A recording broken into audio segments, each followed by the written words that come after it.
इस बुलेटिन में आप सभी का स्वागत है। मैं हूं आपके साथ पल्लवी राजपूत। पीएम नरेंद्र मोदी के राम मंदिर भूमि पूजन के लिए जाने पर अब राजनीति भी शुरू हो गई है। एआईएमआईएम चीफ असदुद्दीन ओवैसी ने पीएम के मंदिर के शिलान्यास में जाने को संविधान के शपथ का उल्लंघन बताया है।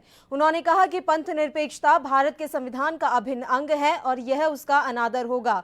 बता दें कि पीएम मोदी 5 अगस्त को अयोध्या जाएंगे, वहां वह राम मंदिर का भूमि पूजन करेंगे। प्रधानमंत्री मोदी जब 5 अगस्त को राम मंदिर के आधारशिला रखेंगे, उसी के बाद से मंदिर का निर्माण शुरू हो जाएगा।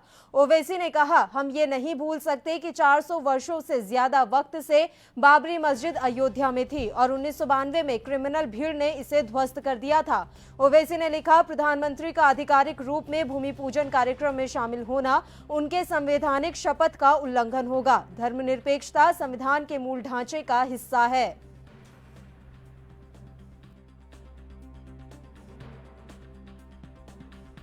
ये है कि प्रधानमंत्री हैं वो, और देश का कोई रिलीजन नहीं है। क्या भारत का कोई रिलीजन है?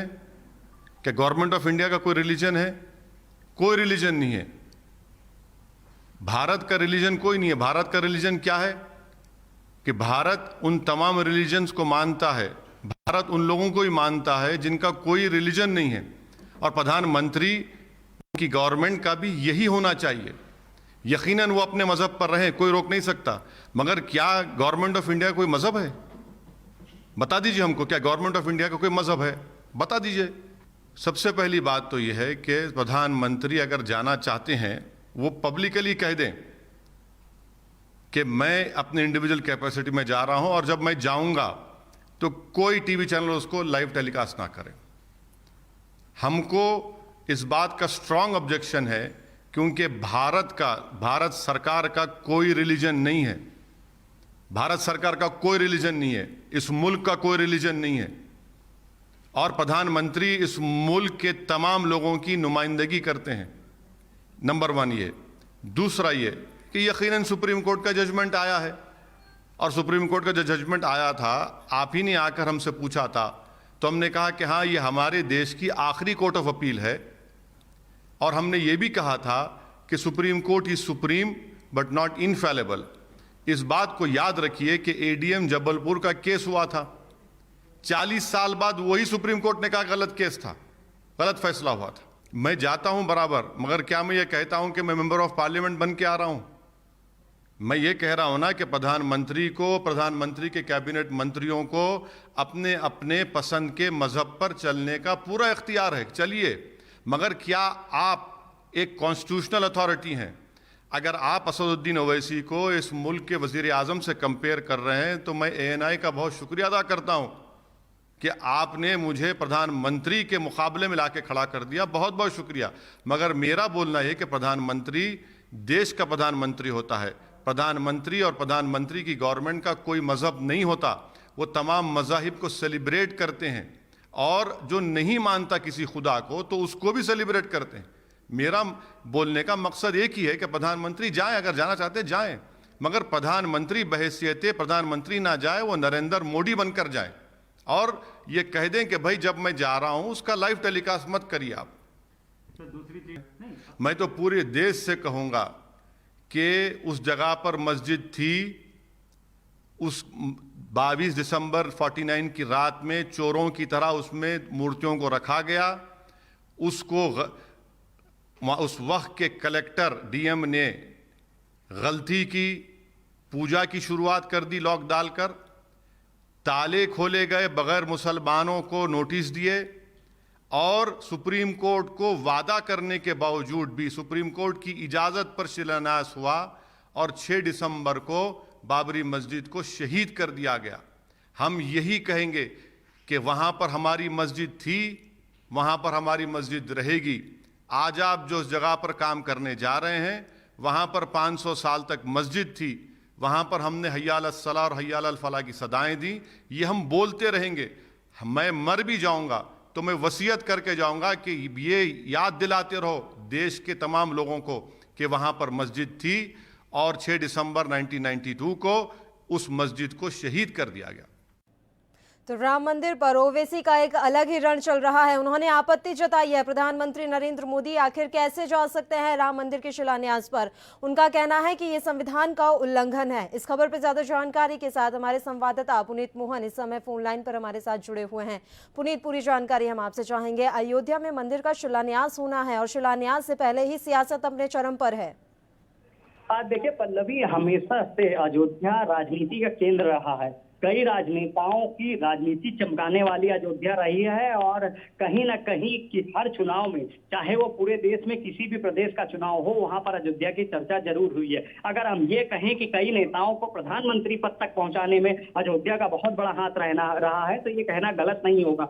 हर बार इस पर केवल राजनीतिक रोटियां सेकी गई, लेकिन जिस तरीके से कोर्ट का फैसला आया और उसके बाद में मंदिर की तैयारी करी जा रही है, अब असरुद्दीन ओवैसी सीधे तौर पर जो पहले से ये कहते आए हैं कि बाबरी मस्जिद वहां पे थी, 92 में ढहाई गई, जो कानून के अनुसार फैसला आया है, जो कोर्ट का फैसला है, उसको भी वो नहीं मान रहे हैं और सीधे तौर पे कह रहे हैं मैं मरते दम तक वसीयत लिख के जाऊंगा कि लोग याद दिलाते रहे सरकार को कि वहां हमारी मस्जिद थी। और प्रधानमंत्री जो भाग लेने जा रहे हैं वहां पे 5 अगस्त को, उसको लेकर के वो कह रहे हैं कि वो संवैधानिक पद पे हैं, उनको ऐसे कार्यक्रमों में भाग नहीं लेना चाहिए। कहीं ना कहीं अभी भी उसको एक राजनीतिक केंद्र बनाए रखना नेताओं की इच्छा है और सीधे तौर पे जिस तरीके से राम मंदिर के नाम पे राजनीतिक रोटियां सेकी गई हैं, वही क्रम आगे चलता रहे और कहीं ना कहीं राम मंदिर के नाम पर लाभ होता रहे, वो नेताओं का एक पैटर्न बन चुका है और इसी पैटर्न को आगे बढ़ा रहे हैं असरुद्दीन ओवैसी जी।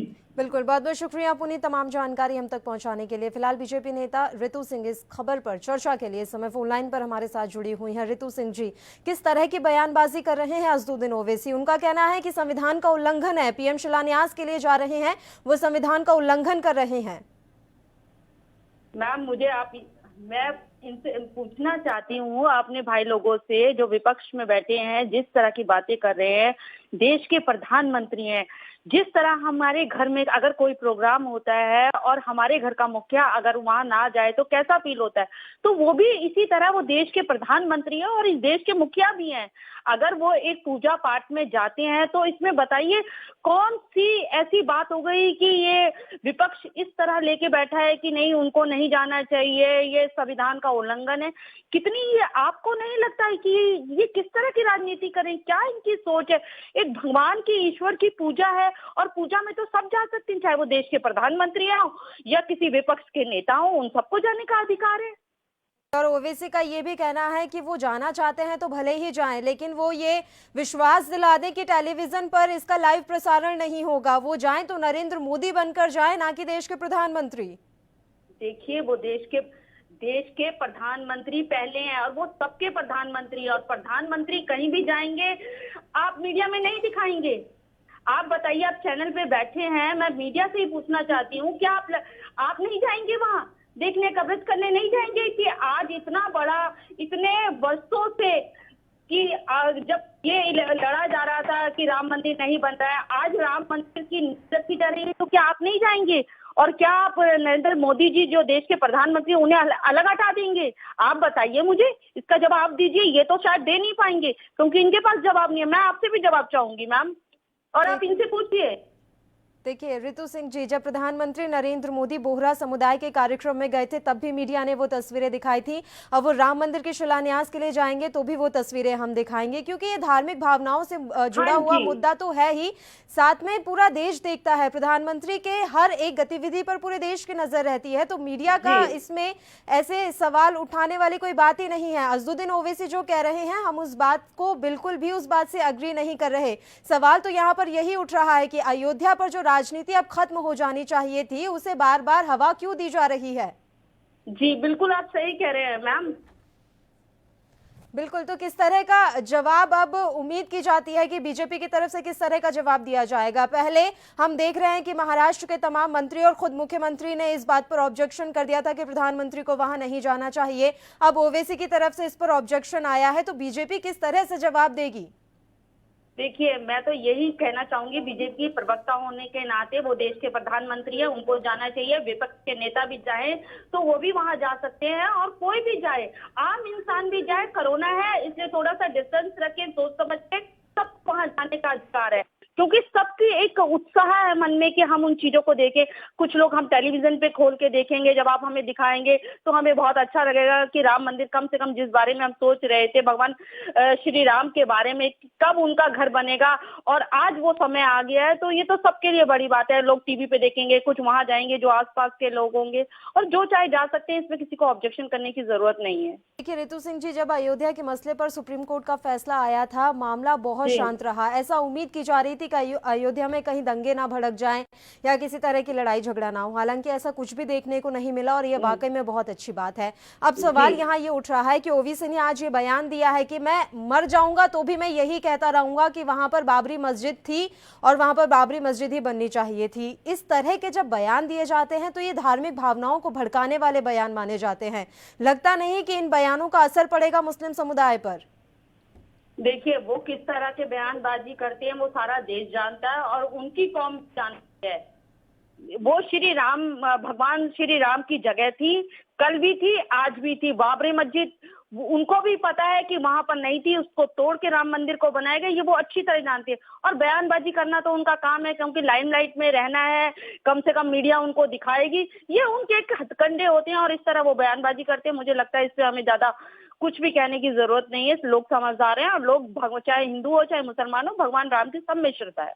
बहुत बहुत शुक्रिया रितु सिंह जी, आप हमारे साथ जुड़ी तमाम चर्चा के लिए। तो पीएम नरेंद्र मोदी के राम मंदिर भूमि पूजन के लिए जाने पर अब राजनीति शुरू हो चुकी है। एआईएमआईएम चीफ असदुद्दीन ओवैसी ने पीएम के मंदिर के शिलान्यास में जाने को संविधान के शपथ का उल्लंघन बताया था। उन्होंने कहा कि पंथ निरपेक्षता भारत के संविधान का अभिन्न अंग है और यह उसका अनादर होगा। बता दें कि पीएम मोदी 5 अगस्त को अयोध्या जाएंगे, वहां वह राम मंदिर का भूमि पूजन करेंगे। प्रधानमंत्री मोदी जब 5 अगस्त को राम मंदिर की आधारशिला रखेंगे, उसी के बाद से मंदिर का निर्माण शुरू हो जाएगा।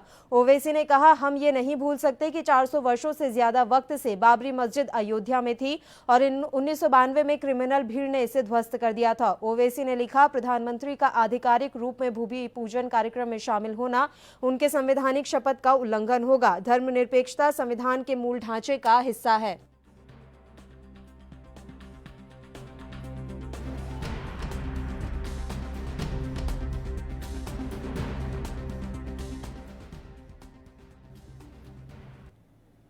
और चलिए आपको एक बार फिर से ओवैसी के वो बयान सुना देते हैं जिस पर इस पूरे अभी फिलहाल देश में चर्चा हो रही है और कहीं ना कहीं सियासी रंग इस मसले को दिया जा रहा है। ये है कि प्रधानमंत्री हैं वो और देश का कोई रिलीजन नहीं है। क्या भारत का कोई रिलीजन है? क्या गवर्नमेंट ऑफ इंडिया का कोई रिलीजन है? कोई रिलीजन नहीं है।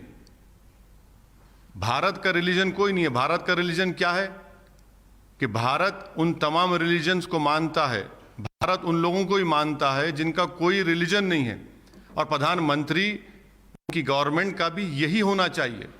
यकीनन वो अपने मजहब पर रहे, कोई रोक नहीं सकता, मगर क्या गवर्नमेंट ऑफ इंडिया कोई मजहब है? बता दीजिए हमको, क्या गवर्नमेंट ऑफ इंडिया का कोई मजहब है? बता दीजिए।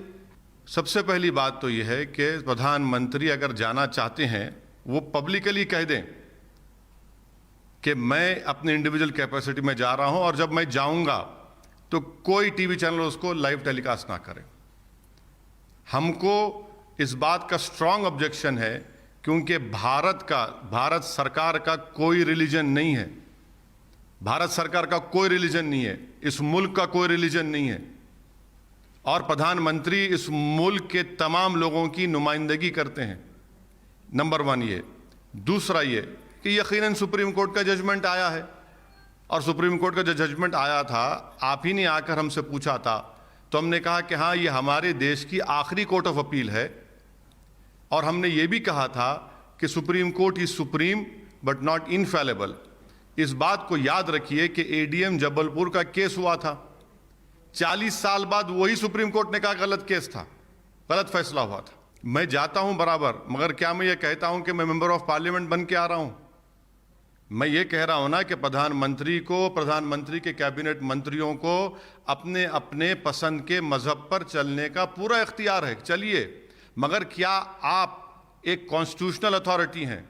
अगर आप असदुद्दीन ओवैसी को इस मुल्क के वजीर आजम से कंपेयर कर रहे हैं तो मैं एएनआई का बहुत शुक्रिया अदा करता हूं कि आपने मुझे प्रधानमंत्री के मुकाबले में लाके खड़ा कर दिया, बहुत बहुत शुक्रिया।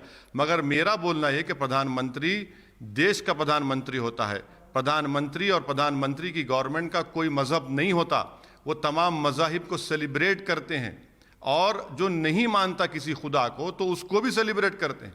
मेरा बोलने का मकसद एक ही है कि प्रधानमंत्री जाएं, अगर जाना चाहते जाएं, मगर प्रधानमंत्री बहैसियत प्रधानमंत्री ना जाए, वो नरेंद्र मोदी बनकर जाए और ये कह दें कि भाई जब मैं जा रहा हूं उसका लाइव टेलीकास्ट मत करिए आप। सर दूसरी चीज नहीं, मैं तो पूरे देश से कहूंगा कि उस जगह पर मस्जिद थी, उस 22 दिसंबर 49 की रात में चोरों की तरह उसमें मूर्तियों को रखा गया।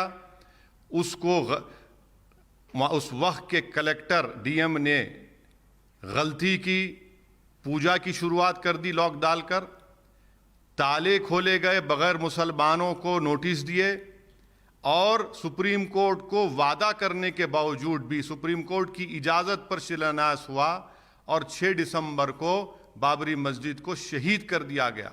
हम यही कहेंगे कि वहाँ पर हमारी मस्जिद थी, वहाँ पर हमारी मस्जिद रहेगी। आज आप जो जगह पर काम करने जा रहे हैं वहाँ पर 500 साल तक मस्जिद थी, वहाँ पर हमने हय्या अलस सलाह और हय्या अलल फलाह की सदाएं दी। ये हम बोलते रहेंगे। मैं मर भी जाऊँगा तो मैं वसीयत करके जाऊँगा कि ये याद दिलाते रहो देश के तमाम लोगों को कि वहाँ पर मस्जिद थी और 6 दिसंबर 1992 को उस मस्जिद को शहीद कर दिया गया।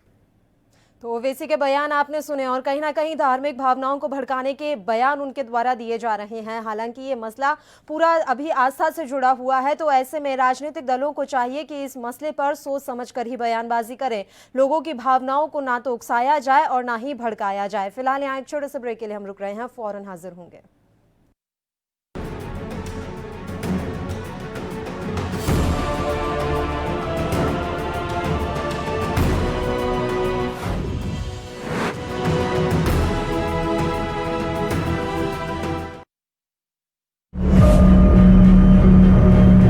Declaring a public health emergency of international concern over the global outbreak of novel coronavirus. Bharat की कोरोना वायरस से जंग। आपको चाहिए पूरी जानकारी के लिए भरोसेमंद जरिया।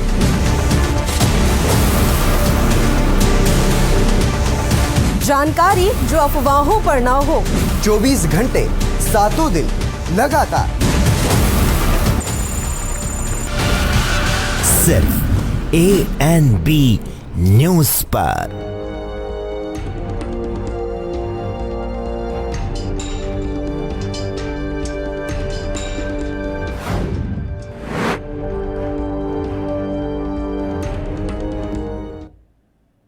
ब्रेक के बाद एक बार फिर से आप सभी का स्वागत है। बढ़ते हैं अगली खबर की ओर। जम्मू कश्मीर से अनुच्छेद 370 हटाए जाने की चोट इमरान खान और पूरे पाकिस्तान के दिमाग पर कितनी गहरी लगी है, इसका अंदाजा आप इस बात से लगा सकते हैं कि इमरान खान कश्मीर कश्मीर चिल्ला तो पाते हैं लेकिन चाहकर भी कुछ नहीं कर सकते। अब जबकि 5 अगस्त को कश्मीर से अनुच्छेद 370 हटाए जाने को 1 साल पूरा होने जा रहा है, तो इमरान खान और पाकिस्तान की फौज ने भारत के खिलाफ दुष्प्रचार करने के लिए पूरा एजेंडा तैयार किया है। पाकिस्तान के सूचना प्रसारण मंत्रालय को सभी प्रमुख उर्दू और अंग्रेजी अखबारों में स्पेशल पेज के जरिए कवरेज करवाने का काम सौंपा गया है। इसके अलावा यह भी तय किया जाएगा कि 5 अगस्त को सभी पाकिस्तानी न्यूज चैनल्स का लोगो ब्लैक कर दिया जाए। पाकिस्तान में सभी चैनल्स को कश्मीर पर विशेष कार्यक्रमों को प्रसारित करने का निर्देश दिया गया है। कश्मीरियों के लिए एक विशेष गीत भी तैयार किया गया है। भारत के आलोचक कश्मीरी राजनेताओं, कार्यकर्ताओं और अंतर्राष्ट्रीय संगठनों को पाकिस्तान की तरफ से इस साल 5 अगस्त को एक रॉयल ट्रीटमेंट दिया जाएगा। पाकिस्तान ने इस्लामिक सहयोग संगठन से भी उम्मीद लगा रखी है कि वह भारत विरोधी बयान जारी करेगा और तुर्की के राष्ट्रपति, मलेशिया के प्रधानमंत्री और चीनी विदेश विभाग से भी उम्मीद है कि वे कुछ ऐसे ट्वीट करेंगे जो पाकिस्तान के रुख को जायज ठहराएंगे। तो जम्मू कश्मीर से अनुच्छेद 370 हटाए जाने की चोट इमरान खान और पूरे पाकिस्तान के दिमाग पर कितनी गहरी लगी है, इसका अंदाजा आप इस बात से लगा सकते हैं कि इमरान खान कश्मीर कश्मीर चिल्ला तो पाते हैं लेकिन चाह कर भी कुछ कर नहीं सकते हैं। अब जबकि 5 अगस्त को कश्मीर से अनुच्छेद 370 हटाए जाने को 1 साल पूरा होने जा रहा है, तो इमरान खान और पाकिस्तान की फौज ने भारत के खिलाफ दुष्प्रचार करने के लिए पूरा एजेंडा तैयार कर लिया है। पाकिस्तान के सूचना प्रसारण मंत्रालय को सभी प्रमुख उर्दू और अंग्रेजी अखबारों में स्पेशल पेज पेज के जरिए कवरेज करवाने का काम सौंपा गया है। इसके अलावा ये भी तय किया जाएगा कि 5 अगस्त को सभी पाकिस्तानी न्यूज चैनल्स का लोगो ब्लैक कर दिया जाए।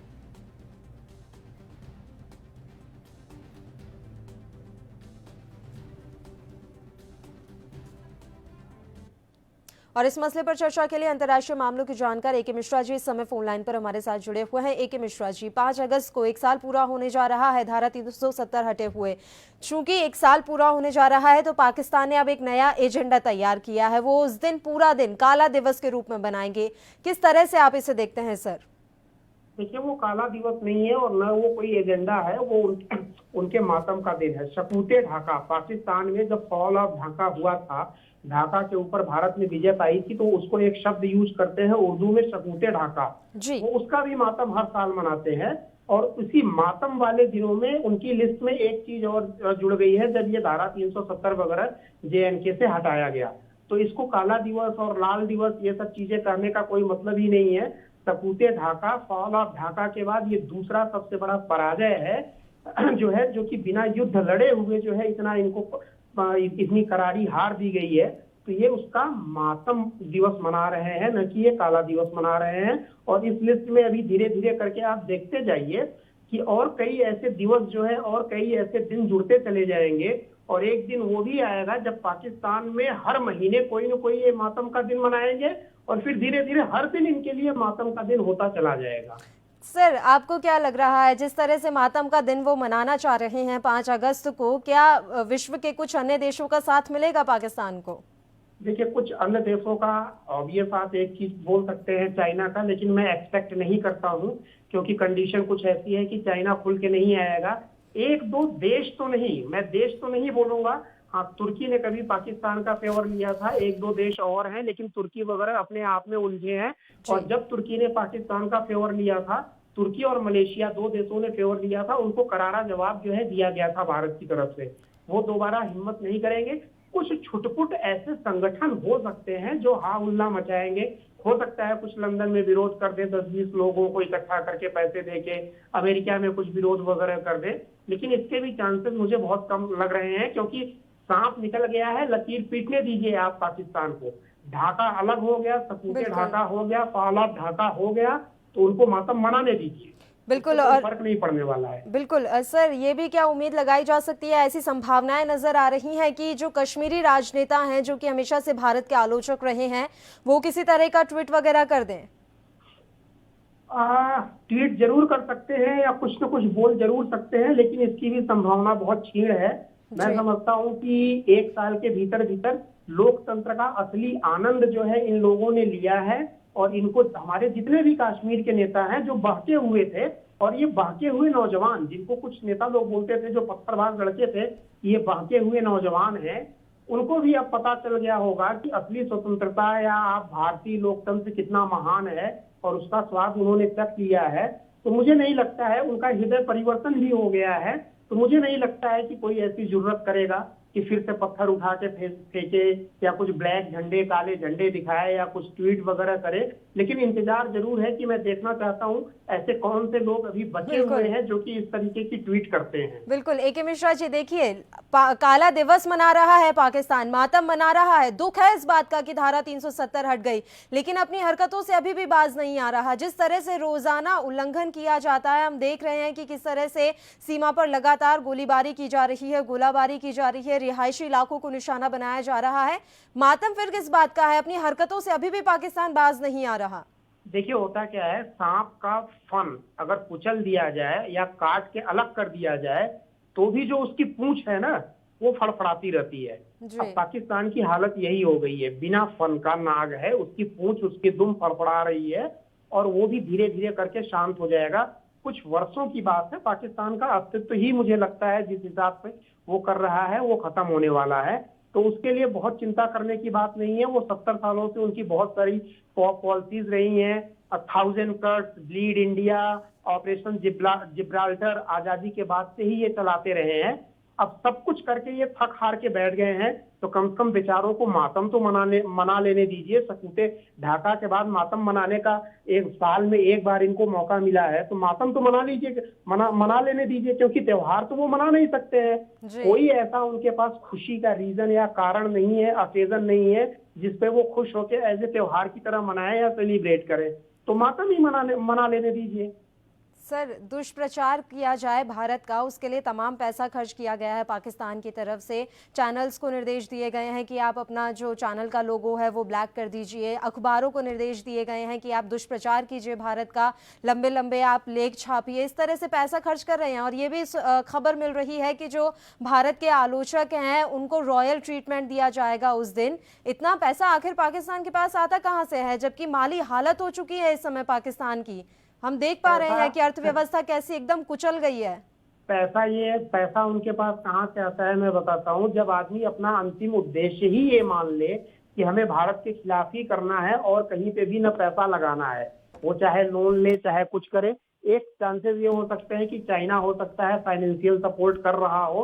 पहले भी जब ये पाकिस्तान आतंकवादी गतिविधियां करता था तो फंडिंग हमेशा दूसरे देशों से होती थी। अभी चाइना उसका नया एलाइज है। पैसे के दो ही सोर्स है, या तो कोई फॉरेन बॉडी जैसे चाइना वगैरह हो गया वो कर रही होगी, या अपने घर में जो बचा खुचा पैसा है उसको इस पे लगाना। ग्रोथ करना, पीस, प्रॉस्पेरिटी, इन सब चीजों की तरफ तो उनका ध्यान ही नहीं है। इससे कोई बहुत डरने की जरूरत नहीं है।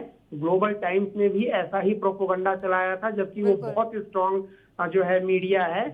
उसको भी, हमारे यहाँ भी बहुत टैलेंटेड इंटेलेक्चुअल है, उसको भी हमने रास्ता दिखा दिया। और कल भी हम देखेंगे कितने इंटेलेक्चुअल इनके पैसे के दम पर आकर के भारत की छवि को धूमिल करते हैं। चमकते हुए हीरे की छवि को कभी धूमिल नहीं किया जा सकता है। हजारों साल से भारतीय छवि का एक इतिहास है। भारत की जो छवि बनी है दुनिया में, वो कोई 10, 20, 50, 100 सालों में नहीं बनी है। हजारों साल से यहाँ की छवि जगमगा रही है और लाखों लोगों ने इसमें मेहनत की है। लाखों करोड़ों, कई पीढ़ियों ने लाखों साल से ये मेहनत की है। तो इतना आसान नहीं है भारत की छवि को धूमिल करना। उसके लिए आप निश्चिंत रहिए। जब ये धारा हटी थी तब भी इन्होंने बहुत कोशिश की थी, लेकिन दुनिया ने इनका साथ नहीं दिया। बिल्कुल बिल्कुल, बहुत बहुत शुक्रिया ए के मिश्रा जी, तमाम चर्चा के लिए आप हमारे साथ जुड़े। तो 5 अगस्त को धारा 370 को हटाए हुए पूरा 1 साल हो जाएगा और इस दिन को पाकिस्तान ने विशेष एजेंडा तैयार किया है। भारत की छवि को धूमिल करने की कोशिश पाकिस्तान की तरफ से की जाएगी। इसके लिए पूरा खाका पाकिस्तान तैयार कर चुका है। खैर, ये तो देखने वाली बात होगी कि कितना कामयाब हो पाता है पाकिस्तान, क्योंकि पाकिस्तान लगातार नापाक साजिशें भारत के खिलाफ रचता रहा है और हमेशा वो औंधे मुंह ही गिरा है। तो ये पूरी उम्मीद के साथ और विश्वास के साथ हम कह रहे हैं कि अपनी इस योजना में भी पाकिस्तान औंधे मुंह ही गिरेगा। मेरे साथ इस बुलेटिन में इतना ही। मुझे दीजिए इजाजत। देश प्रदेश की तमाम ताजा और अहम खबरों के लिए आप देखते रहिए ANB न्यूज। नमस्कार।